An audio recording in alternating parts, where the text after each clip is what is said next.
골든에이지 TV. 안녕하세요. 네, 안녕하세요. 경제와 투자를 공부하는 골든에이지 TV입니다.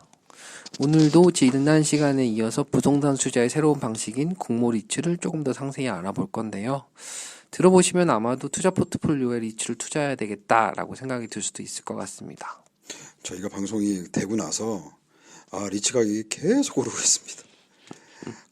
이거 좀 배 아파서 어떡하지 이거. 그리고 특히 최근에 은행에서 이제 판매했던 파생 결합 펀드 때문에 대규모 투자 손실 건 막 뉴스에 나왔잖아요. 그렇죠. 네, 그러다 보니까 아무래도 이제 안전자산에 관심이 높아지고 그 중에 하나가 이제 공모리츠라고 금융권에서 홍보를 또 많이 하는 것 같아요. 그리고 또 최근 또 부동산 가격이 다시 또 오르는 분위기도 한몫하는 것 같고요. 여하튼 우리한테는 되게 좋은 투자 상품인 건 분명한 것 같습니다. 왜 리츠에 투자해야 하는가? 이거에 대해서 미국 리츠협회에서 리츠에 투자해야 하는 이유 5가지를 좀 설명한 자료가 있습니다. 5가지는 첫 번째 유동성, 두 번째는 포트폴리오의 분산 효과, 그 다음 투명성, 그리고 지속 가능하고 안정적인 배당, 마지막으로 장기적으로 높은 수익률 등인데요. 유동성은 주식처럼 언제든 매매가 가능하고 그래서 환급성이 좋고요. 또 부동산은 주식이나 채권과는 좀 움직임이 다르기 때문에 투자 분산 효과도 당연히 있어 보이고, 투명성이야 어차피 또 수익이 정해져 있는 거고, 이제 실물 자산도 눈에 보이고, 회계 처리나 이런 것들도 어렵지 않고, 그래서 좀 투명성도 확보가 돼 있고, 배당이야 지난 시간에도 말씀드린 것처럼 배당 가능이 이게 90%를 배당하기 때문에 또 보장이 된 거고, 실제 수익률도 뒤에서 좀 알아보겠지만 나쁘지 않습니다. 또 여기에 리츠는 또 부동산 시장을 안정화시키는 역할도 하고 있기 때문에 전체적으로 투자를 하는 게 좋다라는 거죠. 일본과 미국 같은 경우에도 2008년도 금융위기 때 부동산 시장이 위축될 뻔했지만 리츠가 어쨌든 매수 주체 역할을 하면서 이런 부동산 붕괴 충격을 어느 정도 완화시켜줬다라는 이제 역사적인 사례도 있고요. 그러면서 이제 리츠의 시가총액도 금융위기 때에 비해서 거의 2배 이상 상승하는 모습도 보여준 바 있습니다. 이것만 봐서는 투자 안 하는 게 바보 아니에요? 그렇죠. 참 너무너무 좋은 상품인데 그런 좋은 상품을 이제서야 우리가 발견했으니 좀 꼼꼼하게 봐야 되겠네요. 우리뿐만 아니고 우리나라가 그래요. 그러니까요. 뒤에서도 조금 더 알아보긴 할 건데 지금에 와서 이제 롯데리츠 상장하면서 이제 관심을 끈 거지, 그동안은 사실은 되게 큰 관심 못 받던 투자 상품 중에 하나였던 것 같아요. 이제 좀 꼼꼼하게 알아봐서 이제 우리도 이 리츠의 바다에 한번 빠져보는 걸로. 5가지 이유 중에 몇 가지는 정말 그런지 차트를 통해서 좀 살펴볼 겁니다. 먼저 볼 거는 투자 분산 효과가 있는지. 상식적으로 생각해도 리츠는 주식이나 채권하고 가격 민감도가 낮아 보이고요. 일단 2013년 이후부터는 주식보다 수익이 좋았다 이런 내용도 있습니다. 오른쪽에 이제 차트를 보시면 2005년부터 해서 일본 토픽스, 도쿄 주가 지수죠. 토픽스하고 일본 공모리츠, 그리고 이 2개를 조합해서 투자한 경우 3가지에 대한 MDD를 나타낸 차트입니다. MDD는 맥시멈 드로우다운이라고 해서 고점 대비 최대 낙폭을 말하는 위험 지표 중에 하나입니다. 발생 가능한 최대 손실이 어디까지인가를 과거를 통해 알아보는 거고요.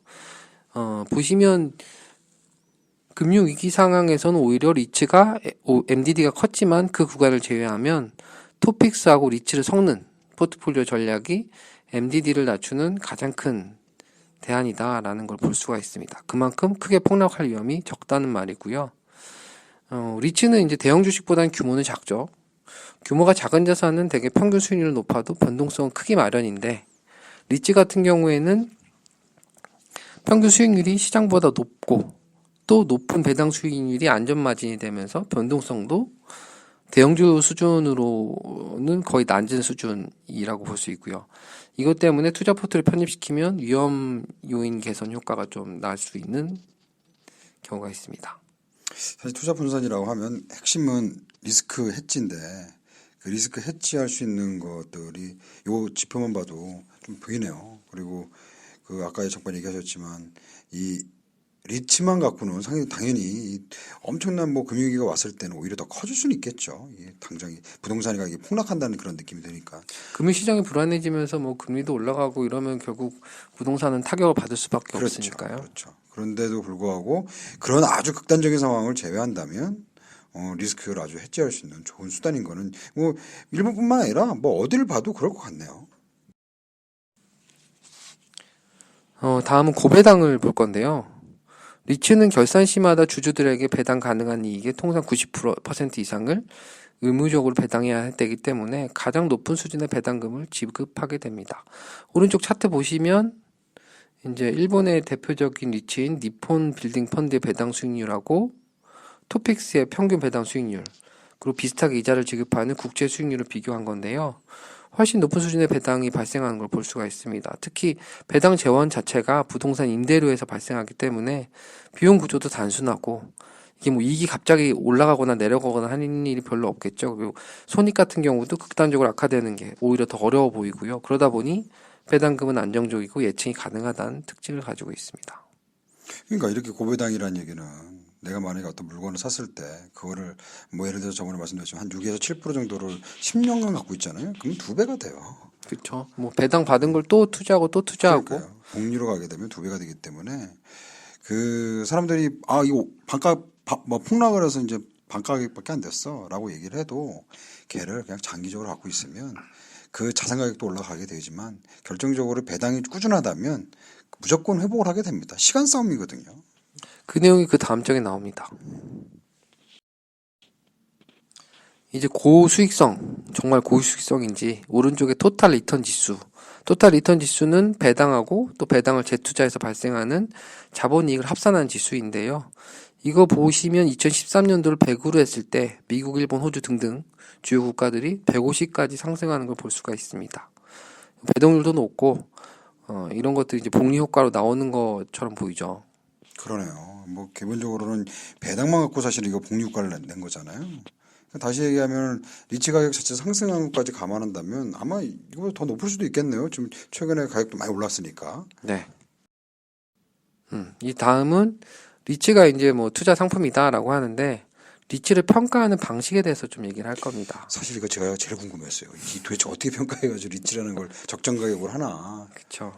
우리가 주식 가치 평가할 때는 이제 PER, 뭐 PBR, ROE 뭐 이런 등등 지표를 보잖아요. 리츠 같은 경우에는 가치 평가를 위해서 주로 보는 게 이 두 가지입니다. PFFO와 PNAV를 사용합니다. NAV는 뒤에서 말씀드릴 거고 먼저 FFO를 말씀드리면 Funds from Operation, 즉 영업을 통한 유의액 뭐 이런 정도로 해석해 볼 수 있는데요. 정확하게 수익하고 감가상각액을 합치고 그 다음에 자금 유출액을 차감한 금액을 말합니다. 그래서 감가상각비는 실제 현금이 유출되지는 않지만 어쨌든 비용 항목이다 보니까 뭐 이익을 어쨌든 줄여야 돼서 사용하는 거고요. 리츠의 핵심이 이제 배당 지속성이다 보니까 EPS 뭐 즉 주당 순이익보다 배당을 지급할 여력이 있는지 검증할 수 있는 현금의 유입량 FFO가 아주 중요하게 판단되는 지표로 쓰이고 있습니다. 야, 근데 여기서 좀 이해가 안 가는 거는 감가상각이 건물이 몇 년인데 감가상각을 한 50년 보통 되지 않나요? 그래서 50년 뭐 20년 뭐 그렇게 하여튼 장기잖아요. 네, 장기죠. 그러면은 감가상각을 하는 비용이 하여튼 뭐 반영을 해야 되니까 하지만 실질적으로 그것도 감가상각이라는 게 그렇게 크게 반영 안 될 수도 있겠네요. 실제로는 뭐 건물 자체 수명이 한 100년인데 뭐 감가상각을 계속 20년을 한다는 얘기는 실물 가치에 비해서 감가상각 금액이 커지는 거니까. 그리고 감가상각을 계속 그 초기에 투자된 자산 가격에 대해서 감가상각을 하는 거라서 이 자산 가치가 계속 시간이 지남에 따라서 오르는 건 사실 여기에 반영은 안 되거든요. 그러니까 좀 이상하다는 생각이 좀 들긴 하네요. 그래도 우리 뭐 그 대처대대표 상에 빼야 될 거 빼고 넣어야 될 거 넣고 뭐 이렇게 지금 계산을 하는 것 같습니다. 그래서 이제 실제 리츠의 어떤 현금 창출력 같은 거를 보여주는 거고요. 오른쪽은 보시는 게 이제 미국 리츠의 시가총액하고 가격 대비 FFO 차트입니다. 뭐 주가가 아무래도 오르다 보니까 뭐 오른 측면이 좀 보이고요. 또 다른 지표는 NAV입니다. NAV는 Net Asset Value, 즉 순자산 가치입니다. 부동산 가격을 감정평가의 현재 기준으로 바꿔서 가치를 판단하는 거고요. 이제 오른쪽 차트는 일본 리츠의 시가총액하고 이제 PNAV, 가격 대비 순자산 가치를 비교한 겁니다. 뭐 최근 주가 상승보다 부동산 가격이 더 올랐기 때문에 PNAV는 다시 떨어지는 추세를 보이고요. 뭐 지금 뭐 두 가지 말씀드렸잖아요. PFF하고 PNAV. 난 뒤에 게 훨씬 더 합리적인 것 같기도 하네. 그러니까 아까 앞에 FF는 미국 쪽 말씀드렸잖아요. 그 국가마다 조금씩 달라요. 네, 이렇게요. 미국은 이제 FF를 조금 더 중시 여기는 측면이 좀 있고, 그리고 일본 같은 경우에는 어쨌든 자산의 가치가 계속 올라가고 있는 구조다 보니까 NAV에서 조금 더 초점을 맞추는 것 같아요. 그래서 일본 리츠 소개할 때는 NAV를 많이 얘기하고, 미국 리츠 소개할 때는 FF를 많이 보여주더라고요. 결국은 미국 같은 경우에는 자산 가치의 변동폭을 어느 정도 감안한다고 하면 실제적인 가치가 중요한 것 같고 네. 얘기하셨던 것처럼 그러니까 동양 특히 일본 같이 이제 자산 버블이라는 걸 경험했던 데는 현재 가치를 기준으로 계속 봐야 된다라고 이제 좀 그쵸. 사고를 하는 것 같네요. 그러니까 한국 사람들 입장에서는 두 번째가 훨씬 더 말이 된다. 말이 될수 있죠. 비슷하니까 사고 방식이요. 그리고 특히나 미국 같은 경우에는 이게 뭐 연금 뭐 이런 것들하고 연결이 되기 때문에 나한테 배당을 얼마나 꾸준히 줄 수 있어, 여기가 좀 관심이 많은 거고. 그러네요. 이제 부동산에 대한 뭐 땅덩이 좁고 부동산 가격이 높은 그런 일본이나 한국, 뭐 싱가포르 이런 데들은 이제 이 자산 가치에 대해서 좀 관심을 많이 갖는 것 같습니다. 이제 한국 리츠 시장을 좀 볼 건데요. 올해 3월 롯데리츠 상장에 앞서서 홈플러스도 리츠 상장을 준비했는데 철회를 했었던 당시 기사입니다. 3월 달쯤 됐었고요. 홈플러스 리츠는 공모 희망가가 4,530원에서 5,000원 기준으로 1조 5천억에서 1조 7천억을 조달할 계획이었습니다. 하지만 기관 투자자들의 참여가 부진했고 수요 예측 결과도 8천억 정도만 공모된 것으로 알려져서 보시는 것처럼 상장을 철회하게 됩니다.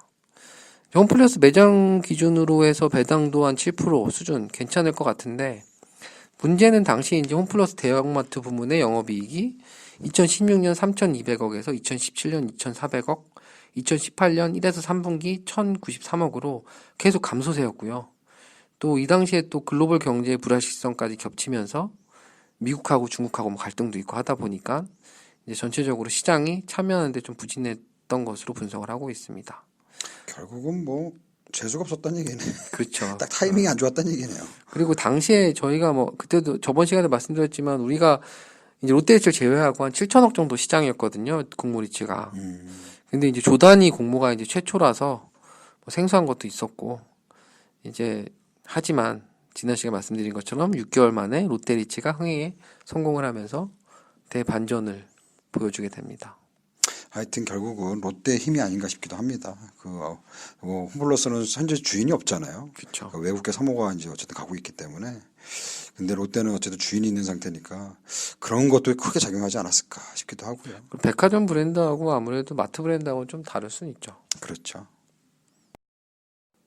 이제 또 다른 신문기사를 좀 말씀드릴 건데, 퇴직연금도 리츠에 투자할 수 있다라는 기사가 나왔습니다. 조선일보 기사라서 조금 미심쩍긴 하지만 어쨌든 일단 보면 현재 근로자 퇴직급여 보장법에 보면 개인이 운용지시라는 DC형하고 IRP형은 간접 투자 형태로만 투자 가능하다, 뭐 이렇게 되어 있습니다.